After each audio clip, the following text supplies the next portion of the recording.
to my morning report analysis videos on Tuesday the 19th of September with me, Richard Perry, market analyst at Hantec Markets. We've got a relatively sort of mixed open really, a little bit quiet. I think we're sort of moving towards Fed time really, Fed trading, and the market's a little bit reticent to take a significant view in light of that meeting that starts today and concludes with Yellen's press conference tomorrow. So we're not seeing a great deal of direction to really speak of. Let me just show you the markets board very quickly. Mild gains on the euro, mild losses on sterling. Sterling fell away quite sharply yesterday on, well, about 100 ticks, 100 pips on the back of comments from Mark Carney suggesting that rate hikes from the Bank of England would be limited and gradual. So basically sterling fell away, but not significantly. I mean, 2 days of gains of 370 pips, so I'm winding just 100 pips of that. Not a huge amount of correction there, and fairly stable today. The yen continues to weaken, although albeit marginally.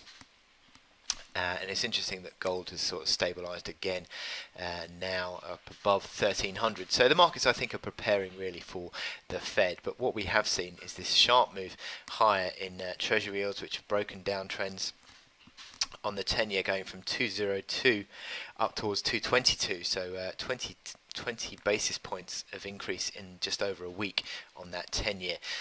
Similar sort of strong move from the 2-year as well.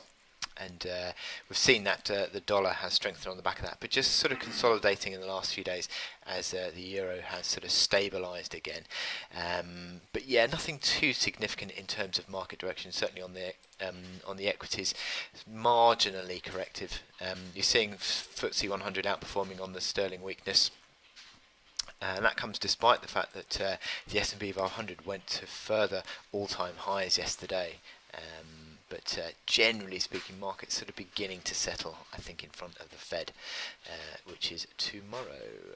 So, what have we got to look forward to today on the day front? Not a huge amount. You've got German ZEW at 10 o'clock, and then you've got the current account for the States, and then the housing data in the afternoon. ZEW expected to just improve marginally to 12.5. That comes after 3 weeks of 3 months, I should say, of just slightly declining ZEW sentiment there. And then you've got the current account for the States expected to marginally improve, very marginally, on the deficit to 115 billion for the quarter Q2. And then housing starts and building permits staying at 122, housing starts improving slightly to 1.18, but not a great deal there at all really to move the markets, unless the current account deficit comes in sharply either way. Now, in terms of my chart today, Aussie Kiwi has been a very interesting chart in the last few days, because we've had this rally since July, nicely defined uptrend, but that uptrend has rolled over, and that driver of the rolling over has certainly been that big strong bear candle that we saw on Friday that continued low yesterday. But the market has broken that uptrend. It's also broken the 21-day moving average, which has been a pretty strong gauge of Aussie Kiwi in the last few months. Trading below that level now and starting to form lower highs. Now that 1092 is clearly the key resistance, coming in as the lower high below the two highs that we saw around that 1140 level. But you've got, I think, that the 21-day moving average at 1017, so I think it's sort of a recovery towards that may be sold into. But look at these momentum indicators: corrective on the MACD lines, corrective on the stochastics falling at their lowest since June now, so that's since the uptrend began. Also the MACD lines sharply corrective. RSI just dragging below 50. That is again the lowest since July, since that rally began. So this looks like it's a market turning into correction mode really.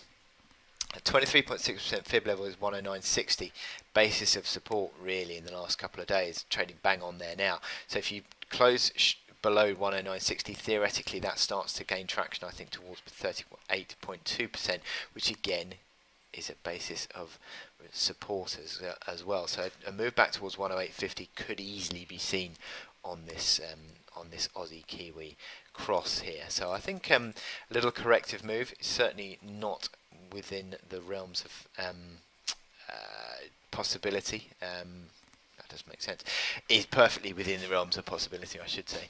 And it looks as though the market is turning a bit more corrective now. So Aussie Kiwi looks to be under a little bit of pressure. Near term, that resistance seems to be coming in around 109.80 to 110 figure area. And anything, I think, below 110.40 is this old little pivot. I think anything below that, I think, is a chance to sell.